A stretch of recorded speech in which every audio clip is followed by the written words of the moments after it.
Okay, so here we go for the third episode of the Mountain Ground podcast. Myself, Nicolette, and our new addition to the Mountain Abandon team, the Dex Phoenix, or the Dex Dog. You can also follow Dex on Instagram, Dex Dog Runs. So we're sitting here at Silver Streams campsite in Underberg. I did a very a run up Tomato Pass today. Nix did a very long training run of herself.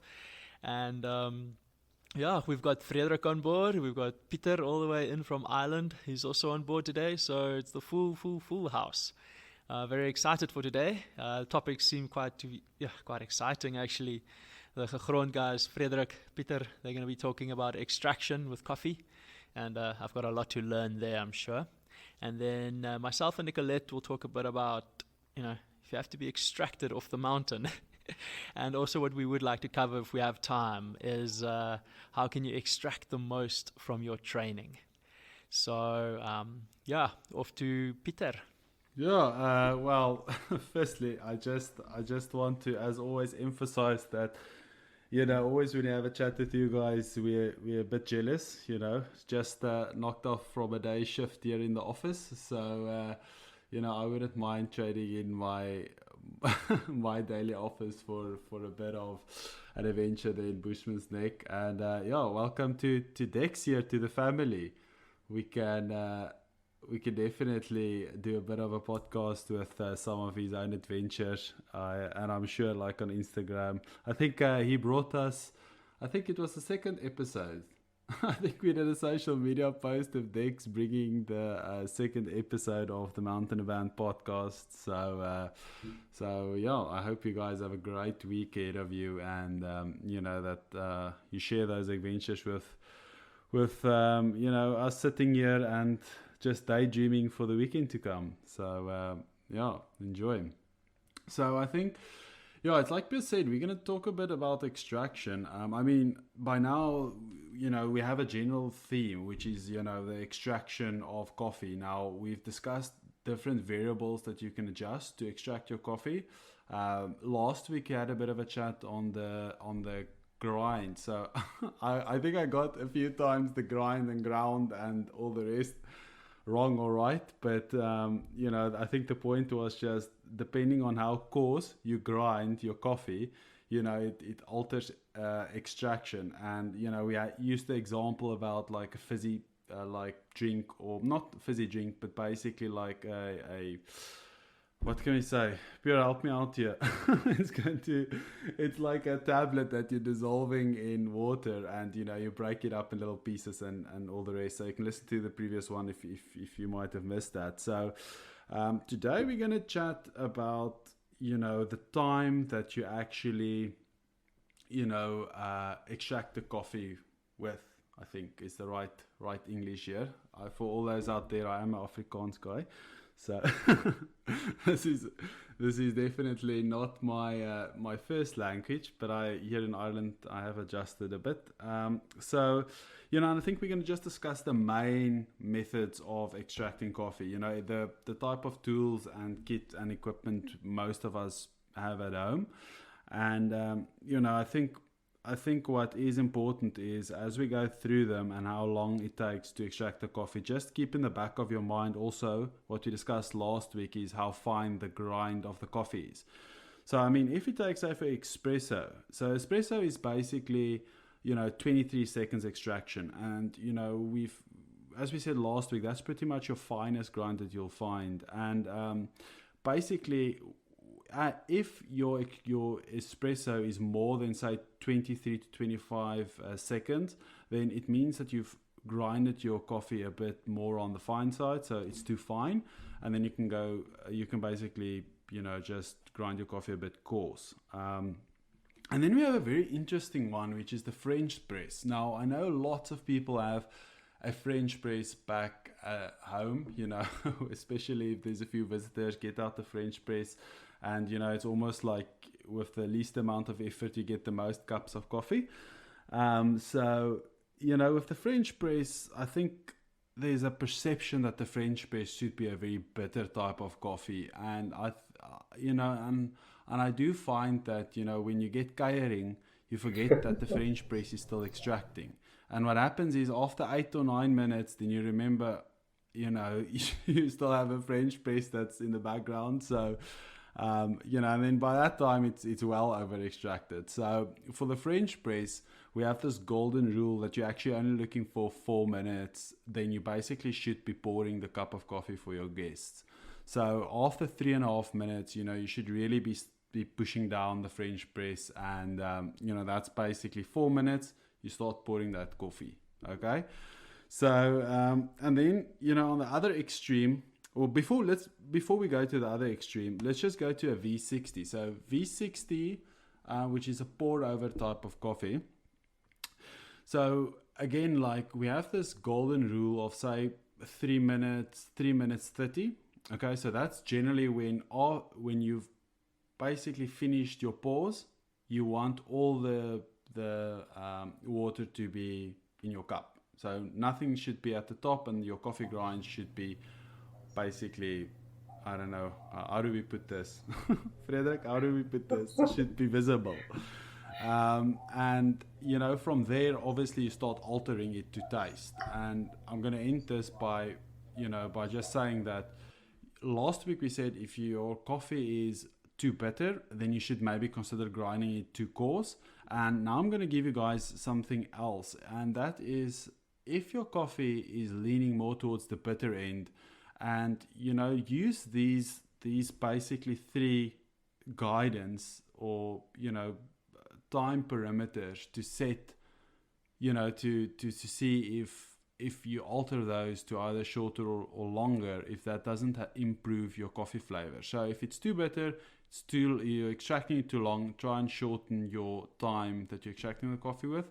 And if it's more on the soury notes, then it might be that it's way too short. It's way too short, and you might consider just leaving it a bit longer. And once you hit that sweet spot, you can basically finesse your brew according to your preference. So I think that's basically it on the time. I mean, something like cold brew. I always bring up the cold brew because we started out as a cold brew company, but that's a completely different animal, because cold brew takes 15 to 17 hours to extract, and actually the way it extracts is a bit different when you don't add heat. So I'm not going to delve into that too much, but just for those interested out there, cold brew 15-17 hours for that extraction. I mean, like, I'm sure that extraction would be yes, Pierre. Yeah, sorry. So we have one question, Pieter. We have an espresso machine, and I think you said maximum 20 seconds pour. Is that right? For an espresso machine? Yeah, so that golden spot that you're looking for is about 23 seconds for a double espresso. So you're looking about for 23 to 25 seconds.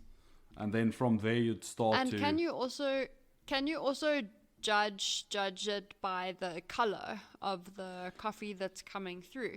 I think I recall reading something once about when your coffee is no longer running like nice and dark and it starts to look a little bit watery. That's also an indication that you might be then over extracting. Is that correct?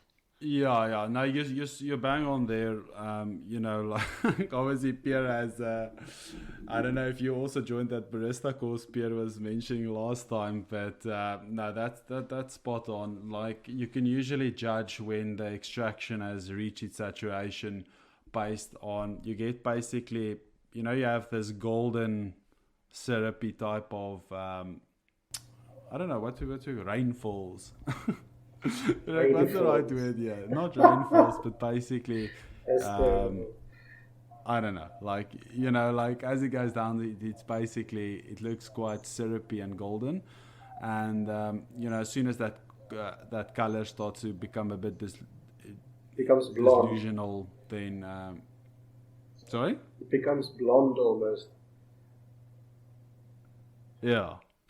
Muddy. then yeah, what we got. I remember in the in the that barista course, obviously they focused on basically the espresso machine. And yeah, they spent a lot of time just talking about, obviously if you extract too short, then it's going to be very acidic because the sugars haven't, been able to caramelize, etc. But they were going like 25 to 28, and some baristas would do it shorter, some would do it longer, but it all depended on how dark the roast was and how, coarse the grind or fine the grind. And that's what I liked so much about coffee. I was immediately like infatuated, because it's not just your current action that has an effect on your coffee. It is like, how was it roast, or where's the bean from? How was it roasted? How was it grinded? And then how are you now basically extracting the coffee? And that's just, there's such a multifaceted kind of industry or whole complex procedure. And that's why I was completely captured by it. And I really love these kind of chats. Yeah, and I think, like you say, Pierre, it's, there's so many elements to it. And I think, if I can give anyone a tip out there, find a pin one variable in the ground, and as soon as you've done that, you change the rest to hit one variable. And once you've basically hit that target, then I think that, like say, for example, if your extraction was a bit on the short side, you can alter your grind. And so I agree with you. Like, there's so many facets, and it does become quite involved when it comes to if it's a natural processed coffee, and if it's, for example, a washed coffee, and that definitely has an impact. So that might be something we can have a chat on, is how your coffee, your drying of your coffee or your processing of your coffee actually impacts those type of extractions, etc. Frederik, so you was going to say something there. Yeah, no, what I wanted to say is that like Pierre says, every part of the coffee chain has a massive influence in your cup. Like, the way they process it depends on it. It differs how sweet your cup is, or the flavor notes you would pick up, and probably way more variables as well. But then when it comes to roasting the coffee correctly is another incredibly difficult task to do, because you get different processed coffee, and coffee growing at different altitudes. The coffee that you get to roast is so completely different. There's no straight rule of how to roast it. And with that, it comes down to the brewing. There's no straight rule of how to brew it, because the lighter you roast, the denser the coffee still is. The darker you roast, the more brittle and porous the coffee becomes. And all of that you need to keep in mind when brewing. I think that makes it quite interesting, but also quite. I think it makes it daunting for people that don't really know anything about coffee to start brewing coffee from bean. But I guess that's why it's good that we have this podcast. So just another question to you guys at Gegrond, if you don't mind. We have Bialetti. I think it's Mocha Pot. Bialetti is just the brand. And oftentimes you find people that leave this Mocha Pot spluttering away on the stove for about 5 minutes or so. That's my pet peeve. after we think it's been ready. So just with regards to the Mocha Pot, when it starts to push through coffee, how long are you looking for that to run through? And should it be filling your Mocha Pot, or is it, halfway, 3/4? Just what are the guidelines with regards to the Mocha Pot? Yeah, so Frederik, go for it. I would say, personally, I'm not as sure as to how long it should take to boil through, but I know as soon as it's done boiling, you should immediately get it off and get the bottom part of the bialetti into cold water to stop the flow of the steam. Otherwise, you're just going to scorch the beans, and it's going to ruin the whole bialetti. Yeah, I think so. To add to Frederik, I think. Yeah. So what I got. Yep. Yeah. Okay, so what I got, because I did ask a lady with the one that I did the barista course with, because I asked, okay, cool, we've done the espresso machine now, but none of us really own, 60 grand worth of espresso machine. I just use a Bialetti. And how do I actually, do it properly? Because I also thought, because I'm a bit of a miser, and I thought, like, if I only wanted, like, half cup, then I need to put half the amount of coffee in the basket. And I know a lot of people do this as well. And she just laughed, and she said, no, you need to get the right size Bialetti for your purpose. And then you fill it, obviously, the basket. You don't compress, like, tamp it, but you do just fill it. And then she said, if you can aim for, so you want to use boiling water, and if you can aim for an extraction period of about 50 seconds to 60 seconds, your coffee should be pushed through. So if you don't get that right, you should just alter your temperature. And then, yes, what Frederik said there, the moment you're happy with the extraction, basically, you need to get it into cold water, the base of the Bialetti, to make it stop. Because otherwise you get a very, like, watered down, almost like acidic kind of taste sometimes. So it's only later that I started playing around with the coarseness and everything of the grind.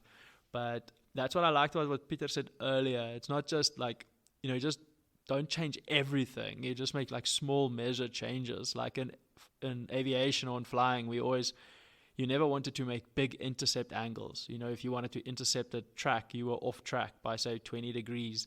When you re-intercept, you try to make one big change, and then from there you judge where you are. And from there, you can then make small measured changes. So you don't want to change everything every time, because then you kind of don't know where you're shooting, So if you make a change and then you just alter, like, grind size, and then the next time you alter extraction time, I think then you could probably get where you want to get eventually. Yeah, I mean, talking about going off course. So, I mean, I did a bit of a run here in Ireland, and I thought I might, based on our previous podcast where, I think it was Nicolette who said, leave a bit the GPSs and the garments and everything at home. I went and I did a bit of a run based on, just general sense of direction. And eventually when I went completely off course, I called it quits and pulled up my All Trails map, and just to try and orientate where I am at the moment. And like it's definitely, it does make you think if things go wrong on that mountain, and like, luckily here in Ireland the weather is fairly, it does rain a lot, but it's fairly stable. But I from the few times that I've been to the Berg, it can quickly change. I mean, it's, yeah, have you guys ever experienced that where, either you needed to get mountain rescue out, or, you got caught in a storm, and, how do you handle those situations? Yeah, for sure. It's a very real possibility for us every time we go out into the Drakensberg here. We had a specific incident. We were on the DGT, the Grand Traverse route, and we were heading for Tabana Ntlenyana, the highest peak in southern Africa, specifically in Lesotho. And we were just complete white out, a massive storm, and there was thunder and lightning on the peak itself, so there was no ways we were going to go up there. And we had to head for the escarpment, and you're about 10 k's deep into Lesotho. So we couldn't backtrack on the good trail that had come off the escarpment about 20 kilometers back. We just had to turn kind of 90 degrees and head straight for the escarpment. And we were just looking for lower altitude and South African terrain. So what we did in that case was self-extraction, and our map saved us. We were able to locate ourselves with our GPS location and kind of figure out what was our closest pass, and we just hit a river, and we tracked along that for about 8 kilometers. But it was quite scary. But that was a good example of a self-extraction.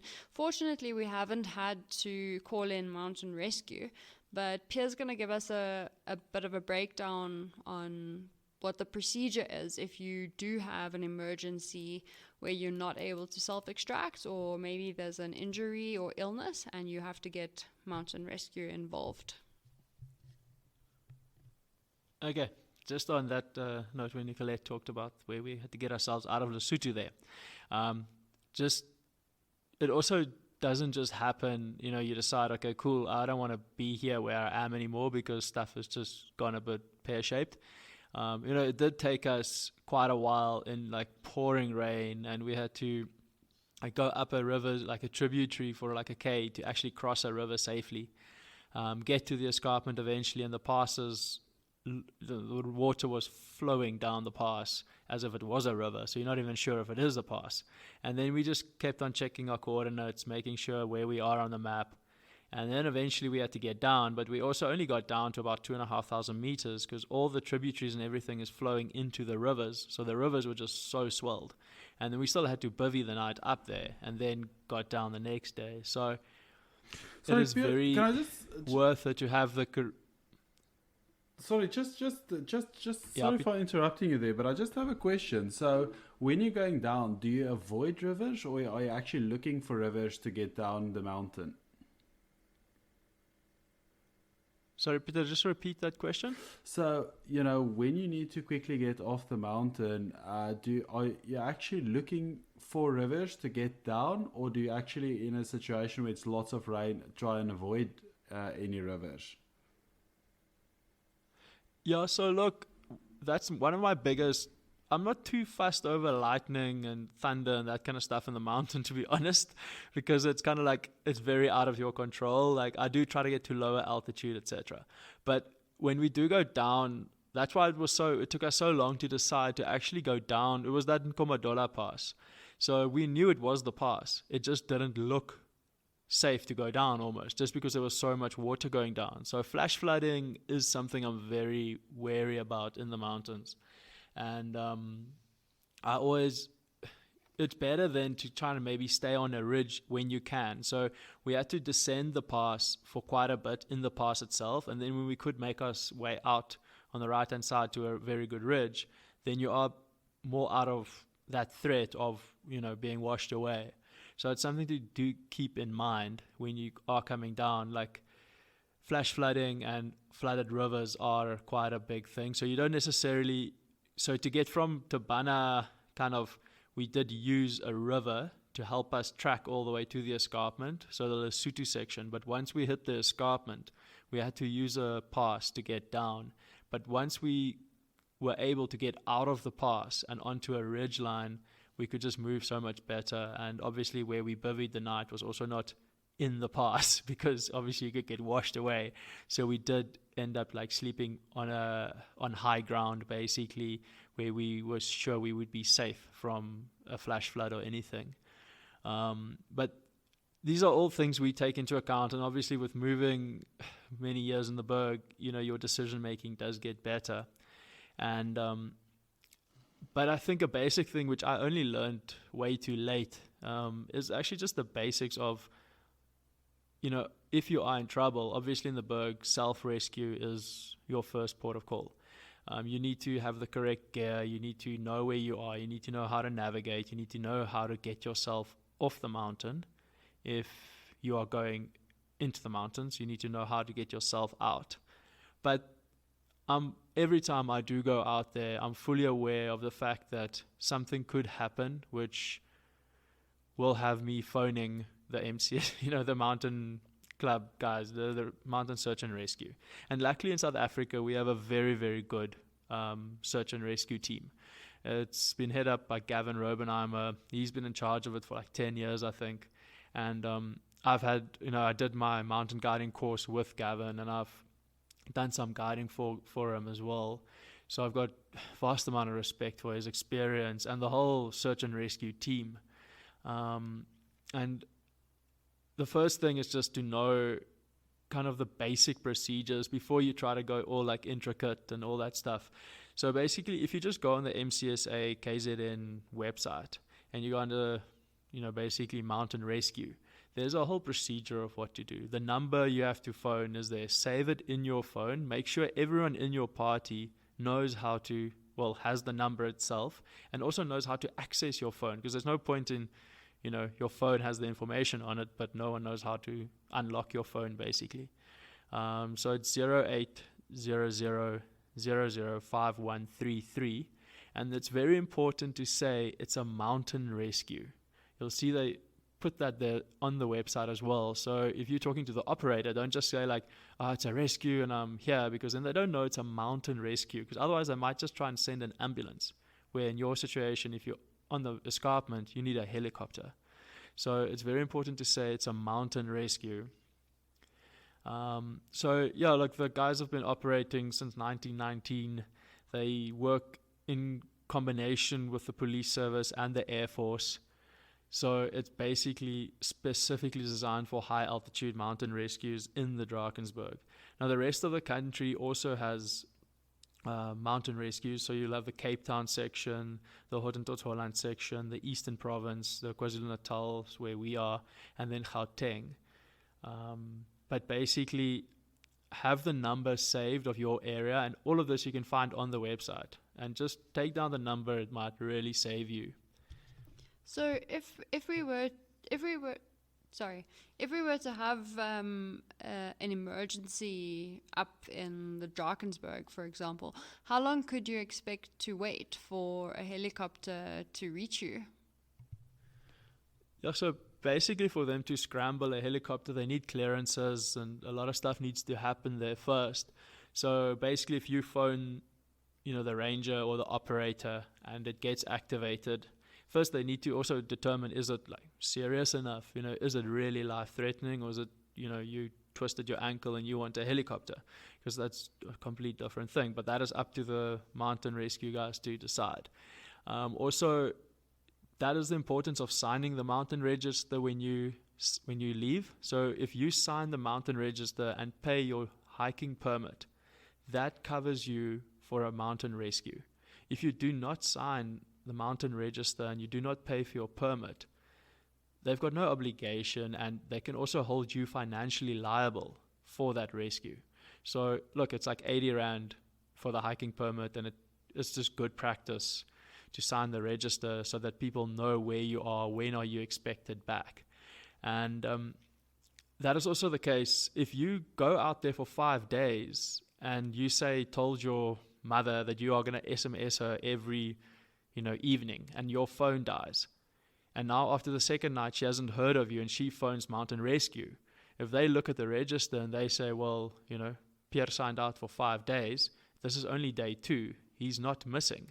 Then you can't, kind of push them to go rescue that person, because this person has said they are out for 5 days. So only when you are missing for 24 hours do they go out. But say if you are on the mountain and you did have an accident and you phone Mountain Rescue, they're also not going to be there within the next 20 minutes. They have to get the helicopters in Durban ready. From there they go pick up the guys in Pietermaritzburg, or where the volunteers are based, and from there they'll get the equipment they need, because they need to determine is there steep terrain, where are you, all that kind of stuff. So they need to strategically think about this first. So they're not going to rush the process, because there's also no point of them getting to you and now they don't have the correct equipment. So it's better for them to actually take their time, make sure that they've got everything ready, and then they'll set off for the berg. Now, almost like wherever you are there, it's going to take about an hour and a half flying time if the weather is good. So the whole process, I'd say like 4 to 6 hours is kind of what I gathered, is what you can expect. Don't expect them to be there in an hour or two. So you have to also be able to make yourself comfortable for that 4 to 6 hours. And if the weather is not good, they're not going to get in at all. Yeah, sorry, Pierre, I just have a burning question that I have. I mean, obviously this is all dependent that you are able to phone Mountain Rescue, but I've always struggled to get signal on the berg. So, is there certain parts of the berg that actually does have signal? And, if you don't find signal, is it better to go for a high point, or do you try and get off the berg? What's the best, if you need to make a bit of a gamble on where signal might or might not be, is it better to go up or down? I I think that depends quite a lot on where you are in the berg. So some of the high points do have signal. Unfortunately, it also depends somewhat on your service provider. So MTN seems to have better network in most of the berg than Vodacom. But if you close to the top of a pass and you know that you're going to be able to descend to the nearest hotel, for example, if you're a runner in 2 or 3 hours, you might be better going for that option than trying to look for a high point, because in bad weather, even a high point might not provide sufficient signal to get hold of someone. But these are just some of the many factors that make a rescue in the berg difficult, because if you've got bad weather and you can't get signal, is a helicopter going to be able to reach you in any case? So it really depends on where you are and how critical the casualty is, which is something else I just want to mention quickly from a medical point of view. If someone has a critical injury and they are at potential risk of death, the mountain rescue might not reach you in time, and that's something they take into account. They perform rescues where they hope to get the patient out alive, so they scramble medical personnel specifically to get someone out alive. So if you have an emergency in the berg, basically you need to prepare for a wait of about 4 to 6 hours in fair weather. So you should be putting space blankets onto your patient, getting them out of the rain, out of the elements, giving them food, hot drinks, that sort of thing, and stabilizing them yourself, because 9 times out of 10, mountain rescue won't be able to reach them in time to save them if they are that critical. So you really need to, even if you're not self-extracting, you need to provide medical care and stabilize the patient. Yeah, so what's important there, and I think it comes down to, is if you move in the berg regularly, just go do your first aid courses as well. Do all the way up to a level 3 first aid course, because that might actually be the difference. If there's a person in the group that's a doctor or first aid qualified, they can actually just be the first response, stabilize the casualty or the hiker, and then we can then send someone else to try on a phone or something. But the best is to stay where you are. Do not let everyone scramble off and go try phone people. So obviously, guys, I guide in the berg a lot. I have a spreadsheet of locations that I've tested over the years where I know I will get good signal. But I will never leave someone that's not stable to try and get signal, because I'll try to stabilize the person first. And then that's why it's never a good thing to go move up in the berg by yourself per se, because this could just mean someone could help you or someone could go find help. We do use tracking devices as well, and with that we can send messages and our location. So when we do not have signal, we can still send for help. Now that is also a whole kind of worms on itself, because I have very specific procedures of how we operate the tracking device, and we don't give the information about it out to just anyone. We have one person tracking us, and only that person will receive our SOS messages, because I've given them a whole standard operating procedure of how to act. Because you don't want emotions to play a role there. You don't want them to phone private medical aids and kind of wanting to get, it can turn one rescue into 3 rescues if everyone is just phoning everyone. If your mom, your sister, your dad, and your uncle are all phoning different rescue organizations, then it just becomes really messed up. So basically, to have a procedure in place that will streamline the whole process, I think is key. To just think about it and just put a plan in place. Yeah, thanks. That's really, that is definitely food for thought. Frederik, were you going to say something there? Yeah, no, I think it's quite valuable, because we've been up in the berg quite a few times that you either almost you're like just on the edge of an emergency, and it's like I'm one of those guilty ones that has never taken the number down to begin with. But then even all the rest, just to think about that and keep it in account is yeah, it's something that easily passes your mind. Yeah, I would have definitely been one of the guys that scrambles around and yeah. So and I think it's a good point that you raised, that maybe everyone should just stay together, and yeah, and it definitely gives that first aid course a bit of consideration. So, Pierre, just on that, so you've basically, once you've contacted Mountain Rescue, you've stabilized the injured person. Is there anything else that is of relevance after that, or do you just make sure that, like for example, signaling Mountain Rescue, is there something you can do to help them out, or well, you basically, the important part now is they are going to ask, obviously who you are, who's the casualty, maybe how critical it is, and then important, like, where are you? And then it is very important to also just be able to give them a really good description of where you are. So say you are hiking from Cathedral Peak area and you went up the Camel, and you slept in the Roland Cave, and you go Cleft Peak the next day, going down Seki Seki or something, just to know what area you are. And if you can tell them, okay, an accident occurred between Cleft and Seki Seki Pass, we on the escarpment, or we on the lower slope. So I always have my Sunto tells me my altitude. You can even tell them the altitude. But if you can just give them a best as possible description of where you are, then they know where to look for you. And then it's kind of like what will they ask you? Because if you've given them all your details of, what pack are you, and what pack are you wearing, what colors do you have, how many in your group, it's also very important for them, because this is also why the mountain register is so important. Because in the register, you would have said you're a party of, say, 4 hikers, 2 males, 2 females. You've got an orange tent and a green tent, and your packs are XYZ colored.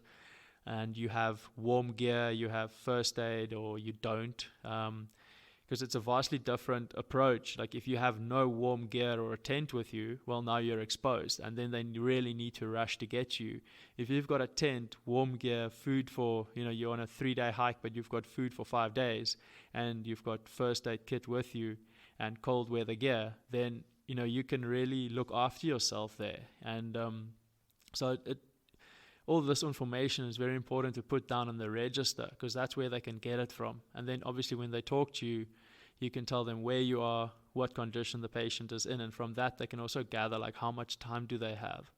So try to give as much relevant information as possible, and not just, I guess, emotions across, like it is sometimes a difficult thing, but do get the person that's the most, how can I say, just the most to the point about all these things. So I kind of like write things down. I'll rather write it down and say, okay, it is this person, this is their name, this is their age, this is where we are, this is how critical it is. And then you can just read it down from that, because you just come across much clearer, because they need to gather information from you to plan their mission, if you want to call it that.